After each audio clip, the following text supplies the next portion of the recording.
Ankleshwar notified એરિયામાં સમાવિષ્ટ હોસ્પિટલોને જન્મ મરણની નોંધણી માટે માર્ગદર્શિકા સેમિનાર યોજાયો હતો।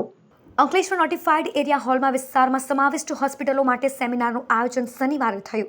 મુખ્ય અધિકારી સહિતની ઉપસ્થિતિમાં હોસ્પિટલોને ભારત સરકારના જન્મ મરણના નોંધણીના દેશમાં એક જ સર્વર પર એન્ટ્રીથી વાકેફ કરાયા।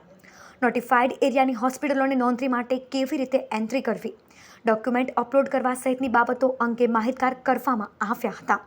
હું ચિંતન પટેલ, ચીફ ઓફિસર નોટિફાઈડ, જણાવતા આનંદ થાય છે કે ગુજરાત સરકાર દ્વારા જે જન્મ મરણની નોંધણી માટે ઈ ઓળખનું સોફ્ટવેરનું કામ ચાલુ હતું, પરંતુ ભારત સરકાર દ્વારા ધ્યાને આવતા સમગ્ર જે વિસંગતતાને દૂર કરવા માટે ભારત સરકાર દ્વારા સેન્ટ્રલાઇઝ પોર્ટલનું ચાલુ કરેલ હતું, CRS સિવિલ રજિસ્ટ્રેશન સિસ્ટમ, જેમાં સમગ્ર ભારત દ્વારા એક જ પ્લેટફોર્મ ઉપર જન્મ મરણની નોંધણી થાય અને જળવાઈ રહે તે અર્થે ભારત સરકાર દ્વારા તેનું આયોજન કરવામાં આવ્યું હતું।